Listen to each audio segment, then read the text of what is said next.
I'm gonna try to explain this without sounding like I'm either completely unhinged or like I'm fishing for sympathy, because honestly I don't feel dramatic. I feel confused and backed into a corner and like I somehow woke up in a version of my life I don't recognize anymore.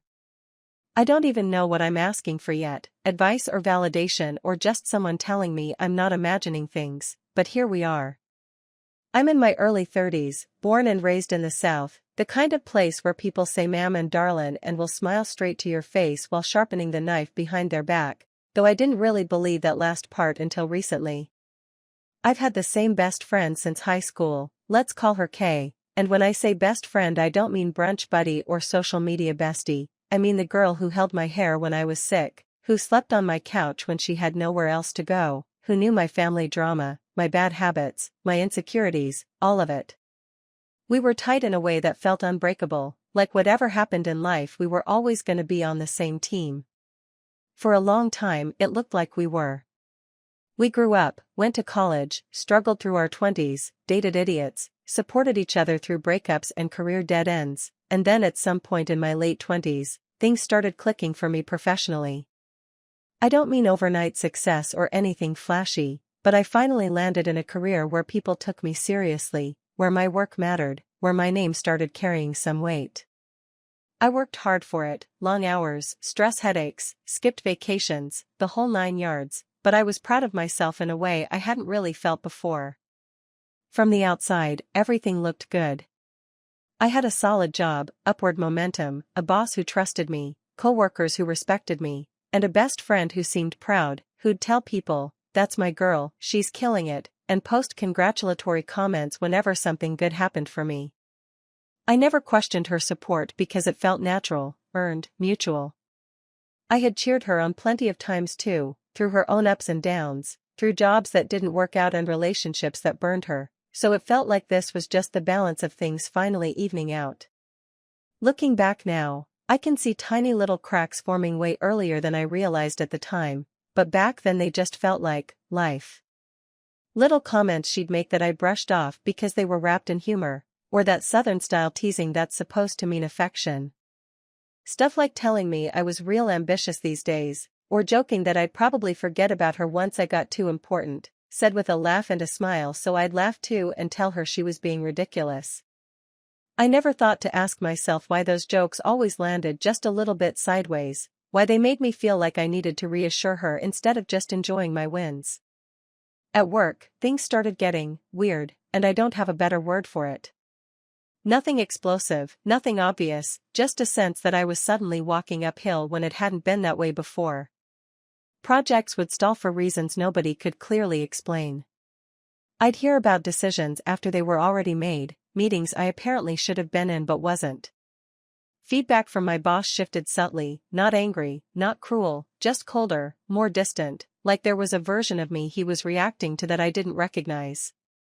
Every time I mentioned any of this to Kay, she'd nod along, validate my frustration, then gently pivoted into something about office politics or people being threatened by successful women, which sounded reasonable enough that I didn't question it.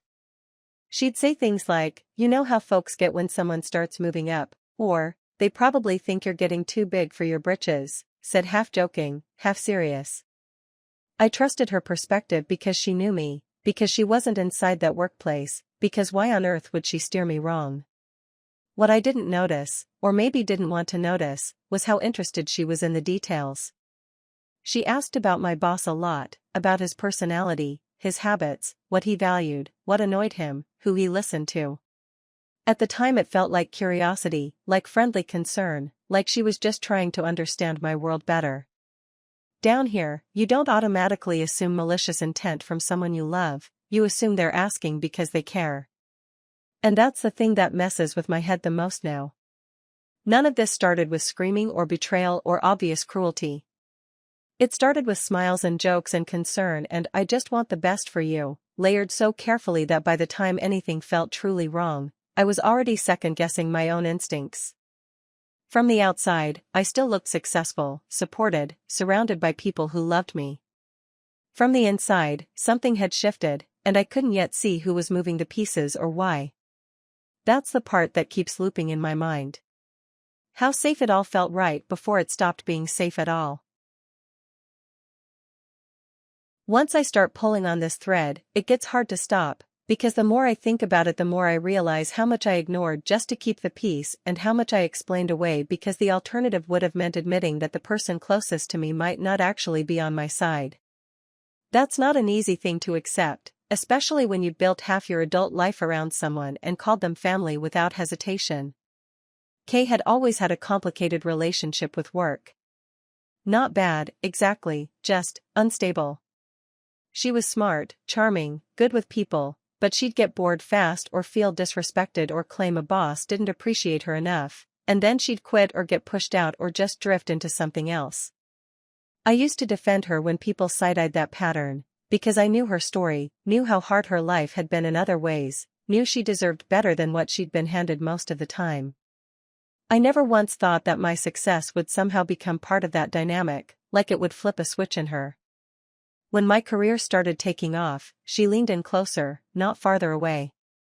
She wanted to hang out more, wanted updates, wanted to know how everything worked. She'd ask me to explain office politics, who held power, how decisions really got made behind closed doors.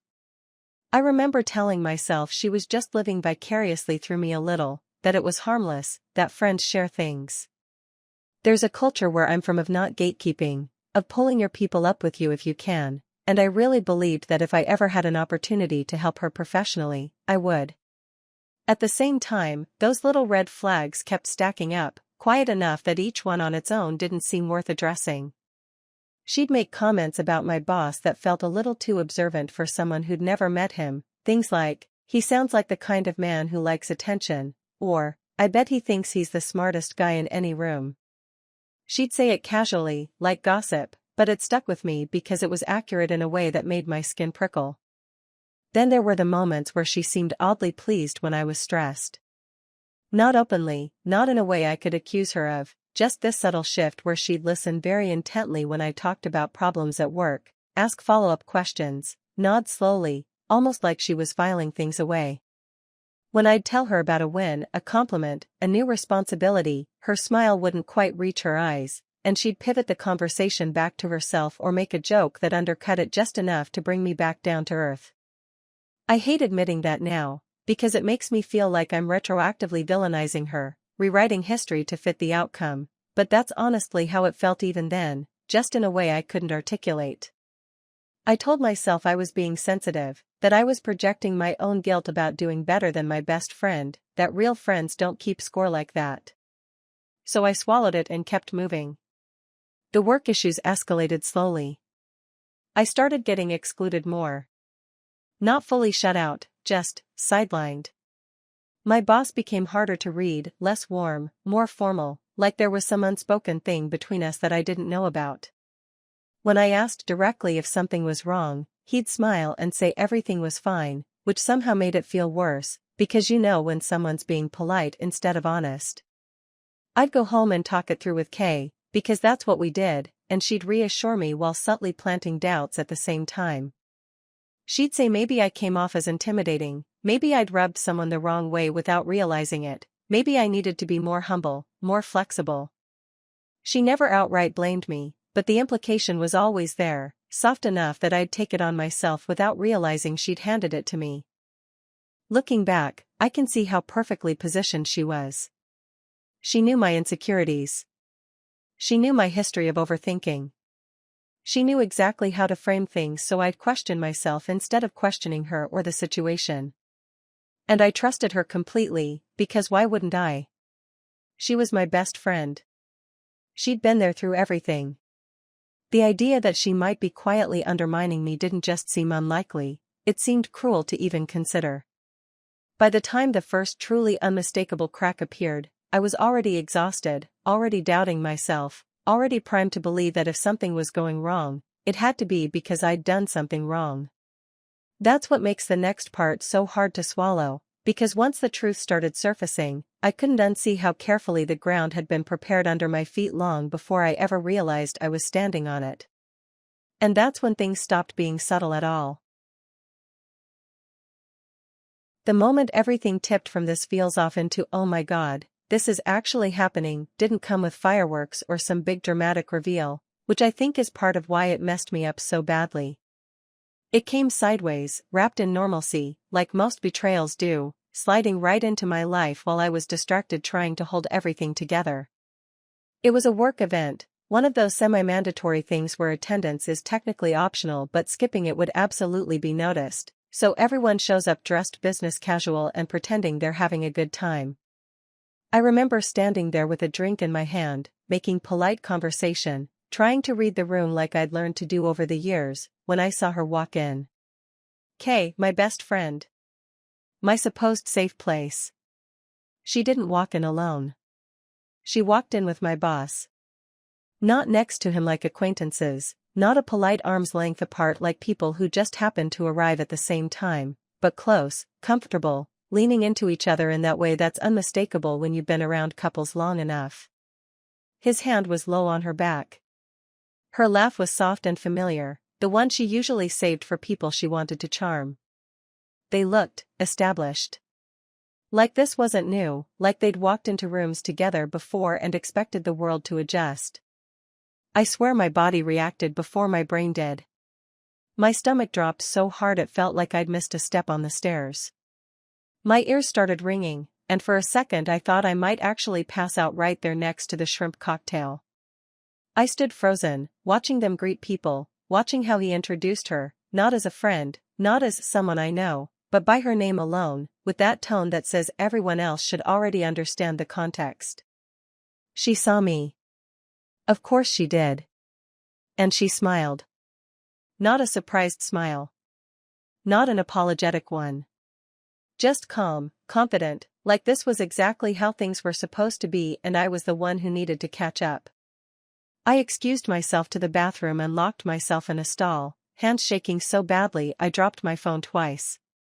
I remember staring at my reflection thinking I looked pale and ridiculous, like I was the only one who didn't know the joke. All those weird work moments, all the strange shifts in tone, all the questions she'd asked about him, they lined up so perfectly it made me feel stupid for not seeing it sooner. When I came back out, she cornered me near the bar like she'd been waiting for me. She didn't even pretend. She leaned in and said, low and sweet, I was gonna tell you, I just didn't know how you'd react, like my feelings were an inconvenience she'd been managing. I asked her how long, and she shrugged, real casual, said something like, long enough that it's serious, then followed it up with, but don't make this weird, okay? This is my life too. That's when it clicked that this wasn't an accident, or a messy overlap, or some unfortunate coincidence. This was intentional. Calculated.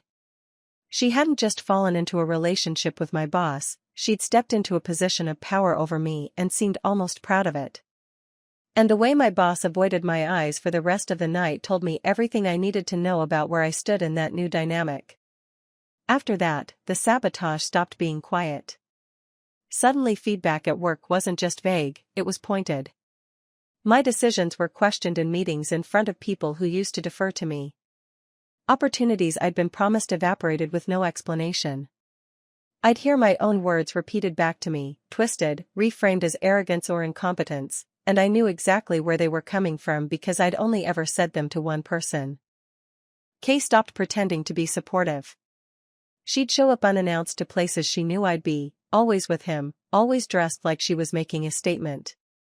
She'd make little digs disguised as jokes, things about how stressful my job must be, how maybe I wasn't cut out for the pressure anymore, all said with that syrupy southern charm that makes it sound like concern if you're not listening closely. I confronted her once, just once, because I needed to hear her say it out loud. I told her this was crossing lines, that she was putting me in an impossible position, that she was hurting me. She looked at me like I was naive and said, "You don't own that space, sweetheart. You just thought you did." That sentence broke something in me. Because it wasn't just about work anymore, or even about the relationship with my boss.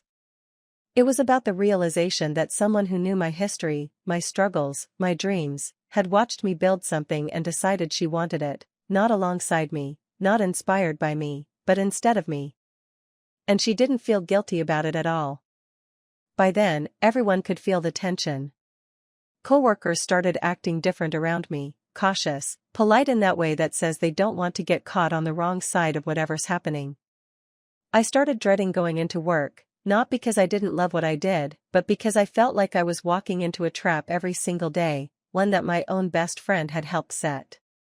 And the worst part, the thing I don't like admitting, is that I still kept wondering if there was something I could do to fix it, some way to smooth it over, some compromise that wouldn't cost me everything. That's how deep the betrayal ran. I was still trying to save a friendship that was actively destroying me, still hoping the person who lit the fire might help put it out. That hope didn't last much longer. After that night, after that sentence she dropped on me like it was nothing, "You don't own that space, sweetheart," the ground under my feet never really settled again. Everything felt tilted, like I was walking through my own life with one shoe shorter than the other, constantly trying to compensate, constantly second-guessing where I put my weight. I kept telling myself to stay calm, stay professional, don't react, don't give anybody the satisfaction of seeing you crack, because once you crack, people decide that's who you always were. But here's the thing nobody tells you about betrayal when it's this close and this strategic: it doesn't just hurt your feelings, it rewires how you think. I started watching myself all the time. Every email I sent, every comment I made in a meeting, every casual joke in the hallway, I ran it through this internal filter of how it could be twisted later. I stopped speaking freely. I stopped trusting my instincts. I started rehearing conversations in my head like I was already on trial. And meanwhile, Kay was thriving. She leaned into it hard. No more pretending this was awkward or unfortunate. She showed up to office-adjacent events like she belonged there more than half the staff, always attached to my boss's side, always dressed just polished enough to make a point. Not flashy, not inappropriate, just enough to say I know exactly where I stand. She'd touch his arm when she laughed, adjust his jacket like it was muscle memory, talk about work stuff like she had insider knowledge, which, let's be honest, she did now. What messed with me most was how comfortable everyone else seemed to get with it. The shock wore off fast. People adapt quicker than you think when power dynamics are clear. Folks who used to complain to me about management suddenly went quiet. People stopped looping me into side conversations. I could feel myself being gently edged out, not shoved, just nudged. Like nobody wanted to be rude, but nobody wanted to be stupid either. The gaslighting crept in subtle at first. My boss would call me into his office and ask if everything was okay with me, if I was feeling overwhelmed, if maybe I was taking things a little personally lately. He'd say it with that calm, concerned tone that makes you feel like the crazy one for even having emotions. When I brought up concrete things, missed opportunities, changed expectations, decisions being overturned without explanation, he'd sigh and say I was reading into it, that business was fluid, that not everything was about me. And God help me, there were moments I almost believed him. There were nights I lay awake replaying every interaction, wondering if I had actually been difficult lately, if stress had made me sharper, less patient, harder to work with. I wondered if maybe Kay wasn't sabotaging me so much as outgrowing me, and I was just bitter watching her step into a life I wanted to believe I deserved more. That self-doubt burrowed in deep, because she knew exactly how to feed it. She'd text me things like, "I hate that this is hard for you," or "I never wanted this to hurt you," always framed like my pain was an unfortunate side effect of her happiness, not a direct result of her choices. The real turn came when she stopped keeping it behind closed doors. She started making comments in front of other people. Little things, said with a smile, just loud enough to land. Remarks about how intense I could be, how I took work too seriously, how maybe I needed to learn to let go a little. Once, in front of a group, she joked that I'd always been competitive with her, which got a few awkward laughs and a couple looks thrown my way like folks were reassessing old stories with new context. I realized then she wasn't just undermining my career, she was rewriting my character. I tried to confront her again, stupidly hoping there was still some version of my friend in there who'd snap out of it if I said the right thing. I told her she was crossing lines, that this dynamic was unfair, that she was actively hurting me. She didn't raise her voice. She didn't get defensive. She just looked tired of me, like I was a problem she'd already solved, but that kept popping back up. She told me I was being dramatic. Said adults date who they want. Said my career was my responsibility, not hers. Said if I felt threatened, maybe that was something I needed to unpack about myself. And the coldest part? She said she'd expected me to be stronger than this. That sentence stuck with me because it twisted the knife just enough to make me feel ashamed for bleeding. By that point, my anxiety was through the roof. I'd wake up with my heart racing, check my email before I even got out of bed, dread every calendar invite like it might be another quiet demotion wrapped in polite language. I stopped sleeping good. I stopped eating right. Friends outside of work noticed I was off, but I didn't know how to explain it without sounding paranoid or pathetic, so I kept it vague, kept it light, kept it bottled. And underneath all that, there was this slow, burning realization settling in: she wasn't gonna stop. Not because she was cruel in some cartoon villain way, but because this was working for her. She had access, influence, validation, and a front row seat to my discomfort, and she was willing to sacrifice whatever was left of our history to keep it. By the time I accepted that, truly accepted it, I wasn't just hurt anymore. I was exhausted in a way that felt bone deep. Exhausted from defending myself without accusations. Exhausted from trying to be reasonable in an unreasonable situation. Exhausted from missing a friendship that, looking back, might have been rotten long before I noticed the smell. That's when I started thinking less about fixing things, and more about surviving them. There's a moment that doesn't look dramatic from the outside, but inside it feels like something finally clicks into place, like a switch flips and you realize you've been bleeding out for way too long and nobody's coming to stop it for you. For me, that moment came on a random Tuesday when I was sitting in my car in the parking lot after work, engine off, hand still on the steering wheel, just staring straight ahead because I couldn't make myself go home yet. I wasn't crying. I wasn't angry in that hot, explosive way. I was just empty, and somehow that scared me more than all the nights I'd lost sleep spiral thinking about what I could have done different. I finally admitted something to myself that I'd been avoiding because it hurt my pride too much to say out loud. This wasn't a misunderstanding, and it wasn't bad luck, and it definitely wasn't me being too sensitive. This was betrayal, slow and deliberate, dressed up in smiles and fake concern, and the person doing it knew me well enough to know exactly where to aim. She didn't trip and fall into my life. She studied it. She didn't accidentally hurt me. She calculated what it would cost and decided it was a price she was willing to pay. And once I saw it that clearly, the anger finally showed up. Not the messy kind where you scream or throw things or send paragraphs you regret later. This was cold, steady anger, the kind that sharpens your focus instead of blurring it. The kind that makes you stop asking for permission to protect yourself. I realized I had been spending all this time trying to prove I wasn't the villain in someone else's story, when the truth was I didn't owe her clarity, closure, or one more ounce of access to me. So I pulled back. Quietly. Completely. I stopped responding to her texts that were clearly designed to poke at old wounds. I kept my interactions at work strictly professional and documented everything, every change, every comment, every decision that felt off. Not because I wanted revenge but because I finally understood the value of paper trails when people start playing dirty. I updated my resume. I reached out to contacts I'd neglected because I was too busy trying to keep the peace. I started talking my power back in small, unglamorous ways that didn't make for a dramatic confrontation but did make a real difference. She noticed, of course. People like her always do. She tried to pull me back in with nostalgia at first, memories of inside jokes and late-night talks, reminders of who we used to be. When that didn't work, she switched tactics and got colder, more dismissive, like she needed me to feel small again to feel secure. But by then, something in me had shifted. I wasn't playing the game anymore, and without my reactions, her moves looked desperate instead of powerful. The fallout wasn't instant, but it was real. Work got tense before it got better. There were awkward conversations, subtle retaliation, moments where I questioned if I was making things worse by not bending. But slowly, things evened out. Not because she suddenly grew a conscience, but because I stopped being easy to undermine. People started seeing the pattern.